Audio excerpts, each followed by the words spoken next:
नमस्कार दर्शकों, मैं राकेश मोहन सिंह और आप देख रहे हैं नेक्स्ट 9 न्यूज पॉलिटिकल बाइट। दर्शकों, नीतीश कुमार बिहार में डाल डाल की राजनीति कर रहे हैं, तो वहीं तेजस्वी भी बिहार में नीतीश को पात पात की राजनीति सिखा रहे हैं। बिहार की राजनीति में जो बवंडर उठा है वो कभी भी नीतीश की कुर्सी को उड़ा सकता है। नीतीश कुमार ने जो किया उसके बाद बिहार में ये बात भी आम हो गई है कि बिहार का लिट्टी चोखा और नीतीश का धोखा खास है। लेकिन इन धोखेबाजी के बाद भी नीतीश को चैन की नींद नहीं आ रही है। तेजस्वी ने नीतीश के इर्द गिर्द ऐसा राजनीतिक चक्रव्यूह रच दिया है कि नीतीश की सांसें फूल गई हैं। तेजस्वी ने मांझी को फिर से दे दिया है ऐसा ऑफर कि नीतीश कुमार की बेचैनी फिर से बढ़ गई है। तेजस्वी ने अपने एक दाव से मांझी को भी साधा और नीतीश की कुर्सी को भी खतरे में डाल दिया है। मांझी के दाव पर पूरे बिहार की नजर है, क्योंकि नीतीश ने जो मांझी की विधानसभा में बेइज्जती की थी उसका बदला लेने का भी मांझी के पास पूरा मौका है। नीतीश की सरकार किसी भी वक्त पलट सकती है। तेजस्वी का प्लान पूरा तैयार है, जिसका डर सत्ता और खास तौर पर नीतीश कुमार के मन में है। ऐसा डर है कि फ्लोर टेस्ट की तारीख को भी आगे बढ़ा दिया गया है। नीतीश कुमार ने पलटी मार के फिर से भाजपा के साथ चले गए और महागठबंधन को राजनीतिक रूप से फिर छला है। लेकिन इस बार तेजस्वी भी हार मानने को तैयार नहीं।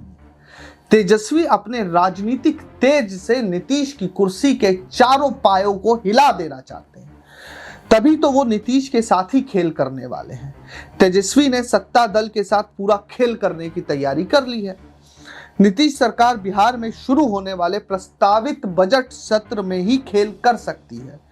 मांझी फिर से मुख्यमंत्री बन सकते हैं और फिर से बिहार में ये गाना जोर शोर से गूंजेगा कि जब तक रहेगा समोसे में आलू तब तक रहेगा बिहार में लालू। लेकिन इस बार लालू के साथ तेजस्वी भी रहेंगे। तेजस्वी ने बिहार के राजनीतिक चौसर पर राजनीति की ऐसी बिसात बिछा दी है कि नीतीश आउट और मांझी इनकी कहानी कभी भी हकीकत बन सकती है, क्योंकि असल तैयारी सरकार में उलटफेर की पहले ही हो रही थी। किसी तरह जीतन राम मांझी को महागठबंधन अपने खेमे में कर लिया जाए।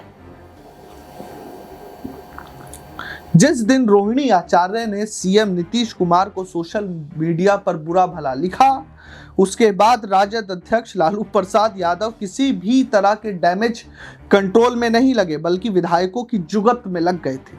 28 जनवरी को जब सीएम नीतीश कुमार के इस्तीफे से महागठबंधन सरकार गिर गई, तब भी जुगाड़ हो रहा था राजद अपने खेमे में मांझी को कर ले। इन सबके बाद तेजस्वी ने खेला बाकी होने की बात कही और ज्यादा कुछ नहीं कहा। आप समझिए, जब मांझी ने खुलकर स्वीकार किया कि उन्हें मुख्यमंत्री बनने का ऑफर दिया गया था, तब जब सब खुलेआम सार्वजनिक हो ही गया था, तब कांग्रेस भी खुलकर मैदान में आई और कांग्रेस ने कहा कि ऑफर अब भी चालू है, आप आइए तो सही। कांग्रेस फिर से वर्ष 2000 के राजनीति का स्थिरता का दौर ले आना चाहती थी। वो नीतीश को फिर से वर्ष 2000 याद दिलाना चाहती थी, जब उनकी सरकार को पलट दिया गया था 7 दिनों के भीतर। जीतन राम मांझी भी जा सकते हैं, क्योंकि उनको 2 मंत्रिमंडल चाहिए, 2 मंत्रिमंडल में 2 मंत्री पद चाहिए। मिला भी एक ही है, संतोष सुमन को, जीतन राम मांझी के पुत्र को, और वही पुराना मंत्रालय देकर उनको शांत कर दिया गया है। मांझी इनसे संतुष्ट नहीं है। ऊपर से विकासशील इंसान पार्टी के अध्यक्ष विकास सहनी ने भी मांग की है कि मांझी को मुख्यमंत्री। तो तमाम चीजों को देखकर लग रहा है कि जीतन राम मांझी कभी भी पाला पलट सकते हैं और नीतीश कुमार की जो सरकार है वो विधानसभा के पटल पर घुड़की खाके कभी भी गिर सकती है, जब भी फ्लोर टेस्ट होगा। बयान सुनिए आप बिहार के नेताओं के। दलों के साथ तो भाजपा की बातचीत चल ही रही है। एक बार एक आम सहमति बन जाती है तो उसके बाद मुझे लगता है इसकी औपचारिक घोषणा भी कर दी जाएगी। जीतन राम मांझी इन दिनों अलग सुर अलापे हुए हैं, 2 मंत्रालय मांग रहे थे। भाई मुझे नहीं पता कि उनकी गठबंधन के भीतर क्या बातचीत हुई है। यकीनन उनके विधायकों की संख्या भले कम हो, पर मौजूदा परिस्थिति में उनका महत्व काफी है। ऐसे में पूर्व मुख्यमंत्री भी हैं हमारे प्रदेश के। अगर गठबंधन के भीतर ऐसी कोई चर्चा हुई है तो उन्हें उचित सम्मान जरूर मिलना चाहिए। उपेंद्र कुशवाहा भी कह रहे हैं कि मांझी जी हो सकता है कहीं कोई खेला ना कर दें, आरजेडी के साथ चले जाएं। मुझे नहीं पता कि कौन खेला करेगा नहीं करेगा, पर मैं इतना जरूर मानता हूं कि आने वाले दिनों में ये सारी देखिए गठबंधन के भीतर की जाने वाली बातें हैं, इसको सार्वजनिक तौर पर इसकी चर्चा करने से सिर्फ नुकसान होता है। और मुझे लगता है कि हर किसी की अपनी बातचीत गठबंधन के घटक दलों और खासतौर पे भारतीय जनता पार्टी जो सबसे बड़ा दल उनसे चल रही होगी।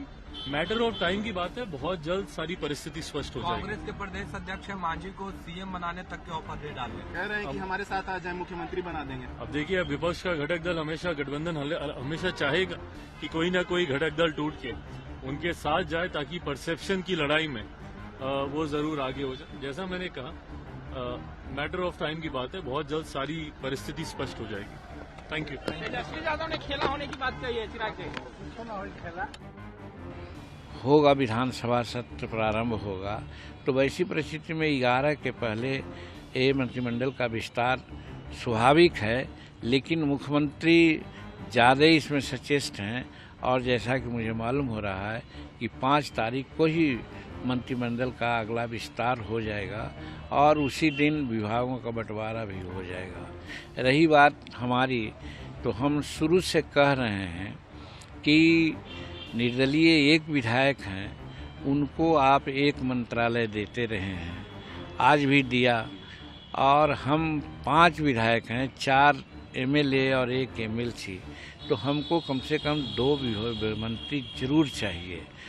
तो इस लाइन पर हम बात किया है, माननीय मुख्यमंत्री से भी बात किया है, नित्यानंद राय जी से भी बात किया है, अमित शाह जी से भी, कि भाई हमको एक विभाग और आप दीजिए। उन लोगों ने कोई स्वीकारात्मक या नकारात्मक बात नहीं कही है, इसलिए हमको उम्मीद है कि हमको एक विभाग और मिलेगा और हम समझते हैं कि एक विभाग मिलेगा तो बहुत अच्छा रहेगा और हमको मगध में काम करने में, सामाजिक सामंजस्य को स्थापित करने में हमको बड़ी सुविधा होगी, इसलिए हम एक विभाग और मांग रहे हैं।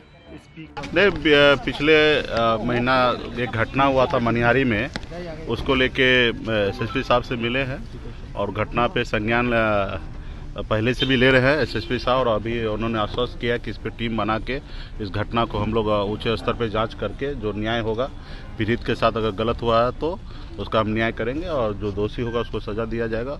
और ये तो एक नेता और एक जनप्रतिनिधि और पदाधिकारी का एक बीच का संबंध है और इसके लेके समाज में भी कभी कभी इस तरीके से कोई घटना होता तो हम लोग समय समय पे मिलते जुलते रहते हैं और बात करते हैं ताकि जनहित का काम कहीं न रुके, जनता का कोई समस्या को समाधान हो, जनता को ऐसा ना लगे कि हमारे पीछे कोई नहीं है। तो इसके लेके मिले हैं और मुझे उम्मीद है कि एसएसपी साहब इस पे सही उचित फैसला लेंगे। जी, हम आप ही लोगों के माध्यम से सुन रहे हैं, ऐसे अधिकारी का हमें अभी तक जानकारी नहीं है। आप सब चीज़ स्पष्ट हो जाने दीजिए, फिर इस पर हम लोग अपनी बात को रखेंगे। और अभी तो हम लोग सुन ही रहे हैं और हमारी पूरी नज़र है। अब जाते हैं तब क्या होगा वो तो समय आने दीजिए, उसके बाद आपको खुल के हम लोग अपनी बात को रखेंगे। अभी बिहार में ये माहौल पहली बार हो रहा है क्या? ये पहली बार ऐसा हो रहा है क्या? ये हमेशा ऐसा ही होते रहा है। अब बिहार को जनता को भी सोचना है कि क्या करना है। पार्टी तोड़ने की बात कही जा रही है, कांग्रेस के विधायक टूटने वाले हैं। अभी सब देखिए। तो सुना आप लोगों ने, आप लोगों को क्या लगता है हमें जरूर लिख भेजें। देश और दुनिया की तमाम खबरों के लिए देखते रहिए नेक्स्ट 9 न्यूज़ पॉलिटिकल बाइट। धन्यवाद।